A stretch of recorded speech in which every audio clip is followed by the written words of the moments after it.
We are looking forward to the 17th of November when the Toyota SA Agri SA Young Farmer of the Year will be announced, as well as the new Harvest Farmer. Now, we have spoken to almost all the young farmers, but Tammy Williams from KZN joins us now. She is the 2022 KwaZulu-Natal Young Farmer of the Year. Tammy, just give us a flashback of your career in farming. When and how did it all begin? Thanks, Lisa. So I started out in 2010 working as a receptionist on the farm after I'd met my husband. So his family owned the farms, his brother-in-law, and they needed a receptionist down at the main head office. So I started off in that position, and about 6 months later, the boss asked me, they had a gap within the farming enterprise down there. They had no manager, and he requested that I give it a try. I'd become quite interested in the ordering side of the fertilizers and the herbicides and how all the field maintenance worked. So he gave me the opportunity to try and see if I could handle the management of it down there. So that was a very exciting time. He put me down into the fields, showed me the basics of banana farming, and just asked loads and loads of questions, spoke to many, many experts. And I had a Dr. John Robb, who was Mr. Banana, come out every year to come and see me and help me to sort of grow my knowledge within farming, put tasks together for the staff, the field maintenance, how we were going to go forward, and just try and make the fields look cleaner and more productive. So that's basically how I started. After that, I had my son in 2012, and they had a bigger opening at the banana farm up in Inanda, which was 110 hectares of bananas at the time. So I came up here then after I'd had my son and took over that production and maintenance side for him as well. That was quite an exciting and a big jump from 30 hectares. So that's basically how I started out. So where are all these farms? So the original farm I started on is very close to the airport. That's Windermere Estate. This farm that I'm currently on now, Sakela, is overlooking the Ananda Dam from the Verulam side. Tammy, so what do you do today? So today, Lisa, I run the macadamia side of the farming. I'm very much involved in the spray programs, the field maintenance. They didn't have somebody at the time when they planted macadamias. I think everybody just went on this boom and started planting macadamias, and then we kind of had to get into it and learn the ins and outs of it. I think luckily I'd had the experience of being in the actual maintenance side of the bananas, and that kind of followed through, even though macadamias is a completely different crop, but sort of the groundwork was there. So at the moment, I'm running the macadamia side. I also am the administration manager for the whole of Canelands Estates. There's 5 farms included within Canelands Estates. So I do that, and I'm very, very much involved in the finances, cash flows, but my main focus at the moment is the macadamias. I still help with the bananas, mostly on the production and maintenance side of it, not necessarily the selling and things like I used to do. But it's been quite exciting. I've gone right through from reception to field work. I have tried every single job on the farm myself. So it's been fantastic to be hands-on, and I love that sort of a challenge to try those new things and learn something new. Even the finance side, I had no idea about how the finances work, but I think it does go very, very much hand in hand with your production. Now, as far as I am aware, banana growers face many challenges and have for quite some time, although you are not so much involved anymore.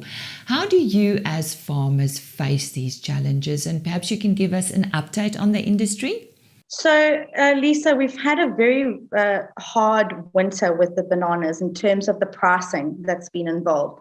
The markets have been jam-packed. There's been a lot of imports from Mozambique, and that tends to come in and flood the markets, which is very much out of our control and something we can't really prepare for.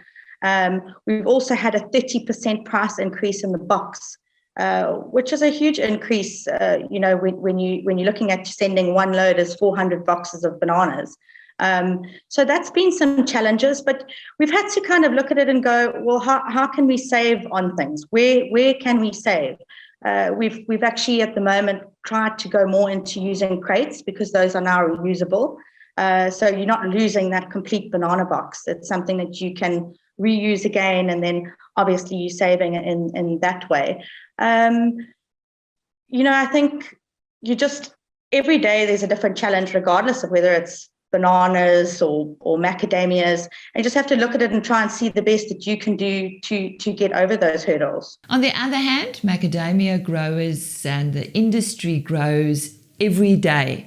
Does this balance things out for you? Yes, I mean, we try to plant between 20 and 30 hectares every year of macadamias. So currently we have about a quarter of Sekela estate, which is not productive, which we're waiting for those macadamias to come in. But yes, I think it will eventually balance itself out. I think we're lucky because we have sugarcane, bananas, and macadamias, and the sugarcane price has come up quite nicely in the last 2 years. So I think that's managed to balance it out between the drop in the banana pricing, but also then not having our main macadamias in production just as yet. So yes, I think it has helped. Tammy, I believe you have a passion for conservation. How do you live and show this? So I have a real passion for bees. It's something I'm trying to also learn more and more about. I'd love to get into doing some of our own hives one day. I've currently planted a crop called bee basil, which we're putting all over the farm to try and attract all the wild bees to come closer to pollinate our macadamia trees. So that's something I'm very, very much into. I also try and do minimalized spraying, trying to integrate some other approaches. We're looking into doing wasps this year, which will help with our false codling moth, which is something then we don't have to spray for or spray less for. I don't think you'll ever completely get away from the use of chemicals, but I think you can definitely do things to minimize that. In our macadamias, we also use a byproduct from the sugarcane. It's called bagasse. So we put that down the rows of the macadamia so that we don't have to spray as much herbicides, and also to hold on to any water. We are all dry land, so that's something that we do to try and help with our water. We get quite a nice rainfall, but it all assists. Tammy, it was lovely chatting to you. Thank you once again for joining us. In closing, what motivates you every day? Lisa, I think what motivates me every day is the life up here. It's driving around, being able to see the production. And I think farming is something where every single day you can see the fruits of your labor. Every day there's something different to drive around and see the work that's been done. And it's so visible. And just having my children, I've got 2 small boys, Evan and Bryn, and they just have the most incredible life up here. And they're so blessed to have this farming life. There's so few people now, I think, that get to enjoy that.